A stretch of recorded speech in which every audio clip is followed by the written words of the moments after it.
What if I told you that the wolf was never in the forest, but inside you?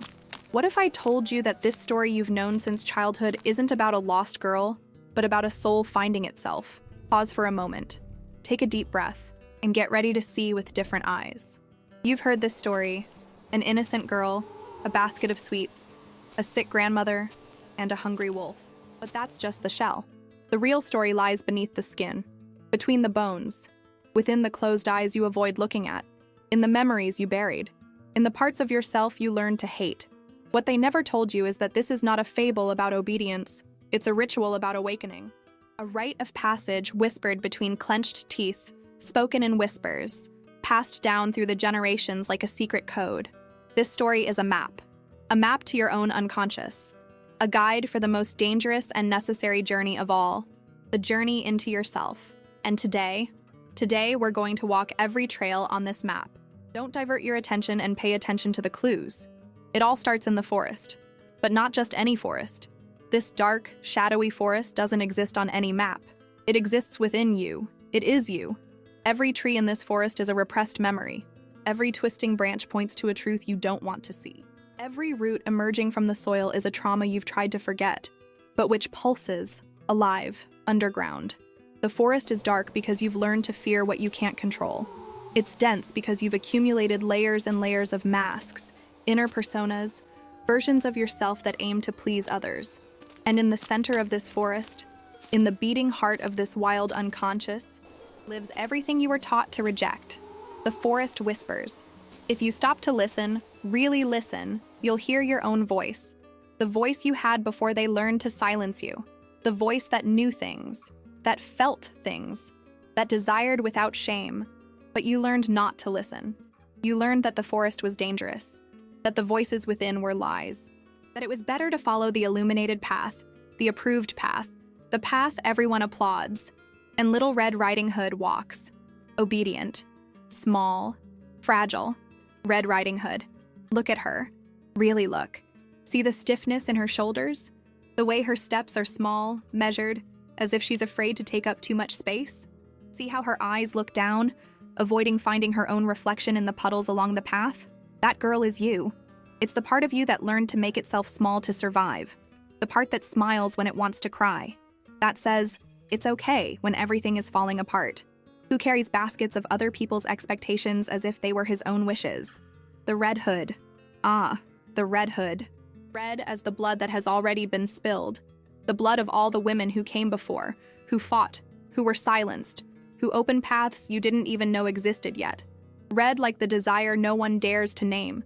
The desire to be seen, to be heard, to be loved not for what she does, but for what she is. Red like the anger she harbors. The anger of always having to be good, always sweet, always available. The anger that simmers low like underground lava, and that one day will set the world on fire. But she doesn't know that yet. Not yet. She just knows there's something inside her that hurts, something that throbs, something that wants to get out, but she doesn't know how. She follows the path they said was safe, the path of expectations, the path of be nice, the path of don't bother anyone. But a voice inside her, small at first, began to question. Safe for whom? How come they send a fragile girl in the middle of the night to deliver food to the heart of danger? Why do I have to go? Why always me? But she pushes that voice down, deep, because questioning is dangerous. Questioning means that maybe, just maybe, everything she was taught about being a good girl is a lie. And there is no safe path when it is the soul itself that crosses. In the children's version, the wolf appears among the trees as an external predator, a danger that comes from outside, a monster we must fear and avoid. But here, in this true version, expressed in the subjectivity of all of us, the wolf was never away. He was always inside. He is you, the part of you that you learned to be afraid of. The wolf is your shadow, in the deepest sense of the word.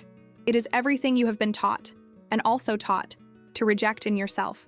The fury you can't feel, the desire you can't express, the truth you can't speak, the strength you can't use.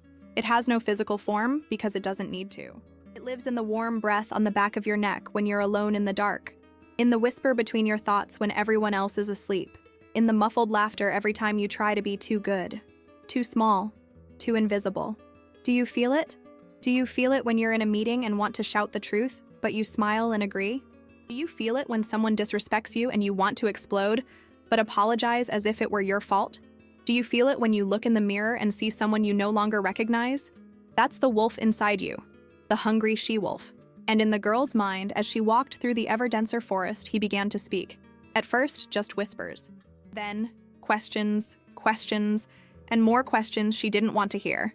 Why do you obey even when it hurts? Why do you keep quiet even when you have so much to say?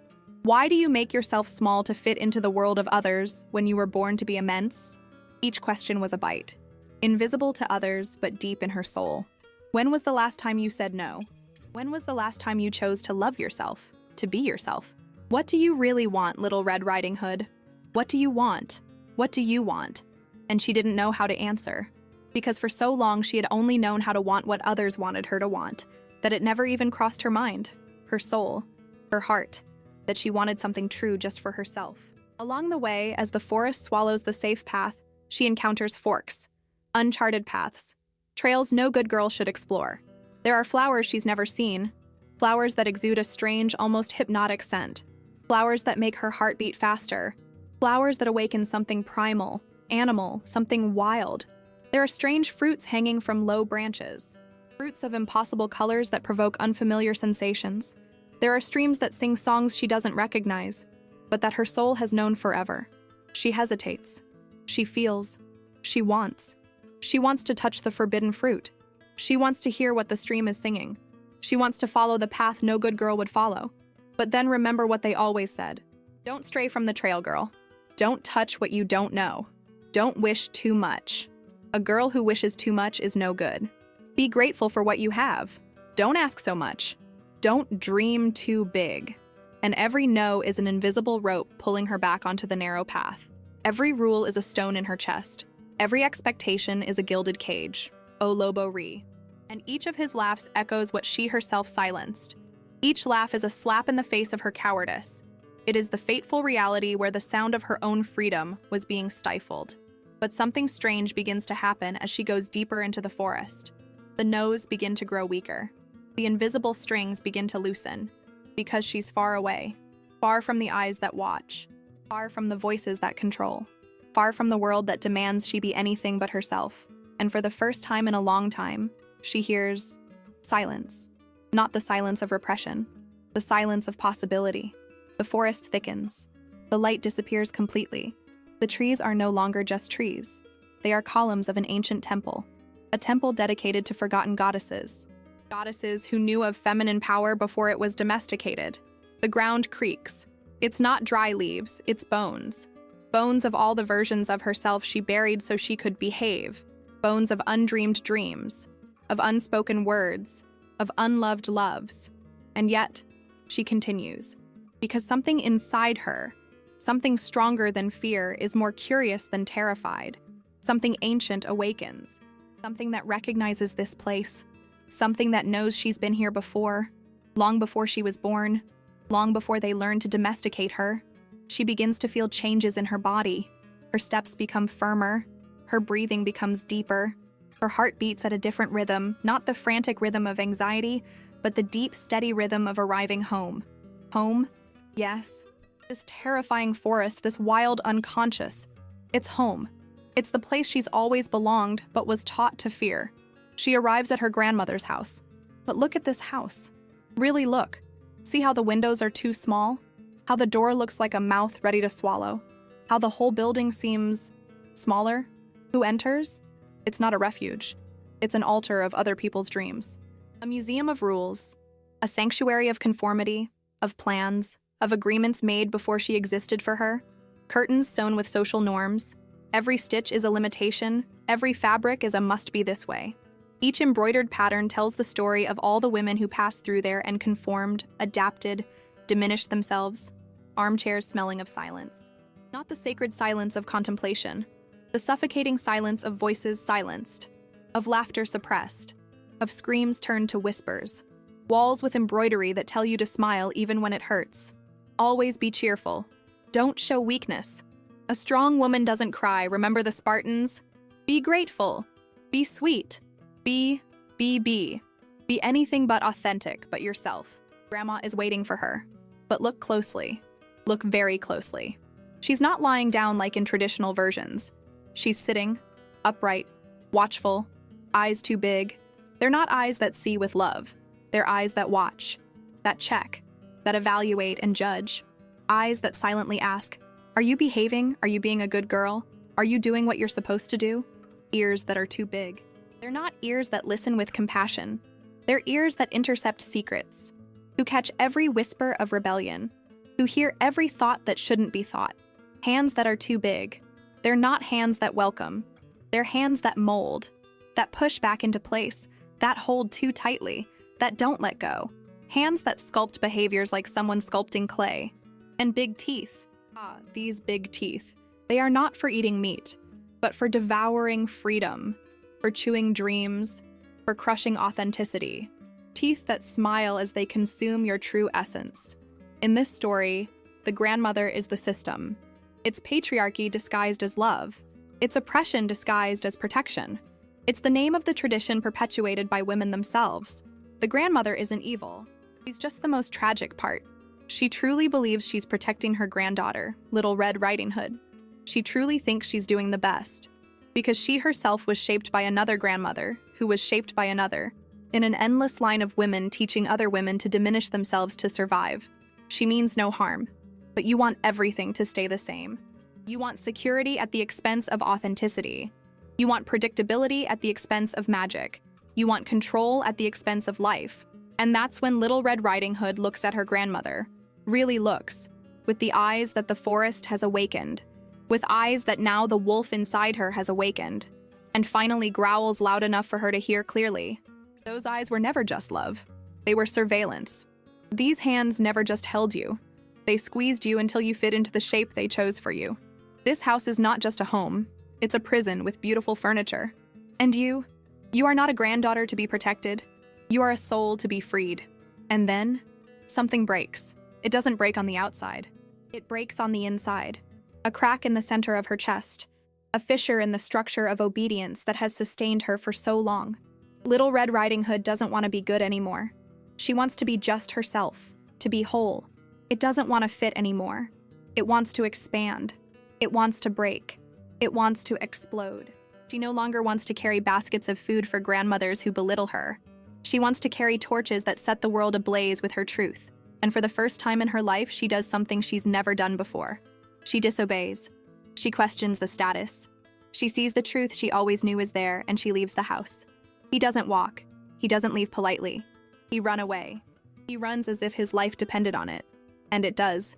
He runs like a wounded wolf that has finally found its way out of the trap. Your legs, which for so long took only small, measured steps, now fly. Your heart, which for so long beat to the rhythm of anxiety and fear, now pulses with something new. Fury. Fury for having wasted so much time being someone she wasn't. Fury for having carried baskets that weren't hers. Fury for having smiled when she wanted to scream. Fury for having been small when she was born to be immense. The forest swallows her escape like a mother finally welcoming her lost prodigal daughter back home. The branches don't scratch her, they caress her. The roots don't trip her, they propel her forward. She runs until she can't run anymore. Until her lungs burn. Until her legs tremble. Until the entire false self she's built crumbles around her. And when she finally stops, breathless, wild, alive, she realizes where she is. In the center of the forest, she finds a clearing. But this is no ordinary clearing. It's a sacred space. A natural altar where the moon can touch the ground. Where time stands still. Where magic is possible. And there, waiting for her as if she always knew she would come, is a feast. Not of food, of memories. There are all the symbols of your prison, laid out like offerings that need to be devoured and transformed. There is the grandmother's embroidery with the words, "Be good, be sweet, be invisible." There are the flowers she picked not because she loved, but to please. There is the dry bread of obedience, the tasteless food that kept her alive but never really nourished her. There are the dresses she never chose, but which made her presentable. There are the words I never said, suspended in the air like dead butterflies. She looks at this banquet of her own history and feels something she has never felt before. Feel hungry. Not hunger for food, but hunger for freedom. Hunger for authenticity. Hunger for oneself. She sits on the ground in the clearing. She sits like she's never been taught to sit, legs spread, taking up space, claiming territory. And how? She takes Grandma's embroidery in her hands. You feel the rough texture of the rules stitched there, and she puts it to her mouth. Chew the cloth. I like rust and shame. I like swallowed tears. I like all the times you said okay when nothing was right. But as you chew, something alchemical happens. The bitter taste transforms. It becomes strength. It becomes determination. It becomes the metallic taste of freedom that cuts the tongue but frees the voice. She picks the flowers she picked to please. Withered flowers, lifeless, without its own perfume. He takes it to his mouth. She bites the dead petals. I like silence and humiliation. I like forced smiles. I like every time she was beautiful on the outside while dying on the inside. But as she chews, the flowers resurrect on her tongue. They explode with wild flavors. They awaken a palate she never knew she had. The taste of untamed life. She takes the dry bread of obedience. Hard, unseasoned, unloved. Break the bread with your hands. I like the taste of stones in my mouth. I like feeding on crumbs of other people's approval. I like the hunger never satisfied because I never ate what truly nourished my soul. But as you chew, the bread transforms. It turns into fire in your veins. It turns into glowing coal in your stomach. It becomes fuel for the revolution that's being born within you. And as it devours, literally devours, the symbols of its prison, something extraordinary transforms. The red cape, which had always been just fabric, clings to her skin like raw flesh, as if it had always belonged there, as if it were her true skin and the domesticated human skin were merely a disguise. Her nails grow. Not much. Enough so she knows she can defend herself. Enough so she remembers she was born with claws, but was taught to cut them so she wouldn't hurt anyone. The eyes shine, not with madness, with clarity, with the luminosity of someone who can finally see in the dark, of someone who no longer needs the light approved by others to see. The teeth become sharper. Not to attack, but to bite one's own tongue when it's necessary to speak truths others don't want to hear. She didn't turn into a wolf. She remembered that she always was. The wolf was never the enemy. The wolf within her, was the guardian of her essence. It was the part of her that refused to be tamed. It was the inner voice that always knew she deserved more than crumbs of conditional love. She feels power coursing through her veins. Not power over others, power over herself. The power to choose, the power to say no, the power to exist unapologetically. And it is when the shadow fully awakens that the hunter appears. But he has no face, no name, no physical form, because he's not a person. He's a concept, an energy, the embodiment of every judgment he's ever received and every judgment he's given himself. Sometimes he has the voice of the teacher who said, "A good girl doesn't talk like that." Sometimes he has the tone of the mother who whispered, "No one will love you that way." Sometimes he echoes her own voice, repeating all the criticisms he once heard and internalized as absolute truths. The hunter appears in the clearing like a toxic fog, like an oppressive presence sucking oxygen from the air, like the weight of all societal expectations concentrated into a single entity. He accuses with multiple, simultaneous, deafening voices. Rebel, ungrateful, savage. Who do you think you are to refuse to obey? You'll end up alone. Nobody will want you like that. You were so good. What happened to you? She is possessed. She is sick. She needs treatment. They weren't just words. They were poisoned arrows. They were silver bullets aimed at the heart of her rebellion. They were desperate attempts to return her to the gilded cage of social approval. And for a moment, she falters. For a moment, the pain of the accusations is almost unbearable. For a moment, she considers turning back. Consider apologizing. Consider being a good girl again if it makes the pain stop. But then she remembers the taste of embroidery in her mouth. She remembers the fire of the bread of obedience burning in her veins. She remembers the feeling of finally occupying the space that was always hers. And something new is born within her. Courage. She doesn't run. She doesn't run away anymore. For the first time in her life, faced with judgment, faced with criticism, faced with the possibility of rejection, she doesn't run. She rises, slowly, like a queen assuming her throne, like a goddess remembering her divinity. He looks into the hunter's toxic mist. He looks into the void where a face should be, but there are only projections of his fears. And she says in a voice she didn't know she had, "If you want to hunt me, come on, come on." Pause. The universe holds its breath. But know this, I am no longer prey. Now I am also a predator. Another pause, deeper, more powerful. And I don't run away anymore. The silence that descends upon the forest is not the silence of defeat. It is the silence of recognition. It is the silence when the universe witnesses the birth of a new force. The hunter disappears, not in a dramatic collapse. It simply fades away. Like mist in the wind, like shadow when the light arrives, like a lie when the truth reveals itself. Because there is no hunting where there is no prey. And she is no longer a prisoner. She is strength. She is choice. She is the author of her own story. The forest breathes a sigh of relief. The trees sigh as if they've been holding their breath for centuries, waiting for this moment. Nocturnal animals emerge from their hiding places and observe her with respect. She feels the shift in the air. She feels something fundamental has shifted in the fabric of reality around her. She feels she's crossed a portal from which there's no return. And everything is fine. More than fine. It's perfect. Little Red Riding Hood walks through the transformed forest. Her footsteps now vibrate the ground with their own power. She no longer follows trails made by others. She creates her own path as she goes. You come to a lake, not an ordinary lake, a mystical lake where the water is so crystal clear that it serves as the world's most honest mirror, a mirror that reflects not appearances but essences. She kneels on the shore, not out of submission, but out of reverence for the sacred moment about to unfold. Look at the reflection in the water and see complexity. See the girl she once was, her eyes still innocent, her smile still sweet, her ability to love without reservations or conditions. She sees her faith in the goodness of the world, and she sees that this part of her didn't die. It didn't need to die. It can coexist with what came after. He sees the wolf he always was, the eyes that glow in the dark, the sharp teeth of truth, the claws that protect what is sacred, the wild force that doesn't ask permission to exist, and sees that this part of it isn't monstrous but powerful, necessary, almost divine, and see something even more revolutionary. See, there were never two. They were always one.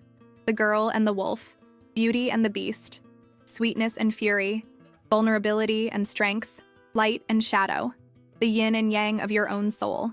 She doesn't have to choose between being kind or being powerful. She can be both. She doesn't have to choose between pleasing or imposing. She can do both. She doesn't have to choose between being accepted or being authentic. She can be fully who she is and attract those who resonate with that truth. She reaches out to the surface of the water. You touch your own reflection. And the moment your skin touches the water, all the fragmented parts of yourself integrate into an indivisible unity, a single, now independent, individual being. She no longer needs to fight parts of herself. She no longer needs to try to be a saint or a demon. She can simply be who she is, a human being, now complex, real, but whole. The sweetness is still there, but now it has teeth when needed. The strength is still there, but now it has compassion as its guide. The love is still there, but now it includes self-love as a foundation. She can be the one who walks alone when necessary, and the one who walks accompanied when she chooses. She may be the one who howls at the moon on nights of sacred solitude, and the one who sings lullabies to wounded children. She can be the one who breaks chains, and the one who builds bridges. She is anima and animus, yin and yang, innocence and wisdom, the seed and the lightning, the whisper and the thunder. She is complete. The forest witnesses its transformation, and as if in recognition of the rite of passage it has just completed, something magical happens. The red cape, which stuck to his skin, now transforms once again. It doesn't disappear. It evolves. Part of it flows down her back like a royal cloak. Part of it rises above her head, transforming into a crown of red light, not a crown of metal or jewels, a crown of pure energy, a crown that can only be seen by eyes that know how to recognize the royalty of this soul. The red cape is now a crown. She is no longer the girl who carries baskets to her grandmothers. She is the queen of her own inner kingdom, the woman, the guardian of her own mysteries, the priestess of the sacred itself, and Little Red Riding Hood walks. But she's no longer Little Red Riding Hood. That name belonged to the girl she was. She's something else now. Something that has no name in men's dictionaries because they never wanted this power to have a name. She walks without fear. Not because she doesn't feel fear, but because she's learned that courage isn't the absence of fear. It's feeling fear and choosing to be who you are anyway. She walks around unapologetically. Not because you don't care about others, but because you've learned that apologizing for your own existence is the greatest disrespect you can do to the life you've been given. She walks in one piece, and wherever she passes, other flowers bloom, other paths open, other pools of water emerge to reflect other souls in search of their own truth. Because that's the magic of awakening women. They become beacons, they become portals, they become bridges between what was possible and what becomes possible. This is the story they kept from you, not because it's dangerous to you, but because it's dangerous to the systems that depend on its domestication to survive. This story speaks of what this system fears most: a woman who accepts her shadow, a woman who integrates her strength, a woman who stops asking permission to exist, a woman who stops carrying baskets that aren't hers, a woman who remembers that she was born wild and that all domestication was a detour, not a destiny. They preferred to tell you about princesses waiting for princes, about women who are saved by men, about femininity that is only sweetness, only fragility, only the need for protection. Because whole women are incontrovertible. Whole women don't need saviors. Whole women create their own kingdoms. Whole women teach other women to be whole. And that is revolution. The final invitation. Look in the mirror, and you who have come this far on this journey with me. When you look in the mirror, what do you see? Do you only see the girl? The one who smiles even when it hurts? The one who carries baskets she didn't choose? The one who makes herself small so as not to bother anyone? Or do you only see the wolf, anger without direction, strength without wisdom, rebellion that destroys but does not build? Or have you already started seeing both? Have you started to realize that the girl and the wolf have always been one person? That sweetness and strength are not opposites, but complements? That you don't have to choose between being loved and being respected? Has your journey into the inner forest begun? Have you heard the whispers of your own wolf questioning why you obey, why you are silent, why you make yourself small? Or are you still holding on tightly to the basket of other people's expectations, walking the path they said was safe, even when everything inside you screams that this is not your path? If this story touched some forgotten part, some silenced part, some wild part in you, then you already know. You already know the time has come. It's time to stop living divided. It's time to stop apologizing for your existence. It's time to stop carrying baskets that aren't yours. The time to go to your inner forest, to find your wolf, to face your grandmother system, to challenge your hunter judgment. The time to eat the banquet of your own memories and transform every symbol of imprisonment into fuel for your freedom. Share this story. Not because I ask you to, but because other women need to hear it. Other women are lost in the forest, carrying baskets, obeying voices that are not their own, dying of existential hunger, spiritual hunger while feeding on crumbs of approval. Subscribe to this channel. Activate the bell. Because every week we'll continue deconstructing stories. We'll continue revealing the truths they've hidden from everyone. And most importantly, always remember, you don't have to live divided. You don't have to choose between parts of yourself. You can be sweet and fierce. You can be vulnerable and powerful. You can be kind and ruthless when necessary. You can be whole, wild, book. If you've made it this far, you're already one of those who seek. You're already one of those who question. You're already one of those who isn't content with sugar-coated versions of the truth. And now I invite you to something. Go back to the beginning of this story. Go back to those first words. What if I told you the wolf was never in the forest, but inside you? And read it again. With the eyes you have now. With the awareness that has awakened. With the understanding that has expanded. Because that's how true initiation works. You never come back the same person. You've heard this story. An innocent girl, a basket of sweets, a sick grandmother, and a hungry wolf. But now you know. That's just the shell. The true story. The true story is about you. It's about your journey. It's about your awakening. It's about your personal revolution. And she's just getting started. Welcome to the forest. Welcome to your power. Welcome home. The real story never ends. She just transforms. Like you. Follow our page, click on the bell to receive notifications when new videos arrive, and share with those you care about. We will leave in the first comment a guide to self-knowledge and personal transformation, based on the wisdom of the fables and stories that ancestral masters taught us through these stories and tales. If you want, help us create more and more videos that transform. We wish you all good life.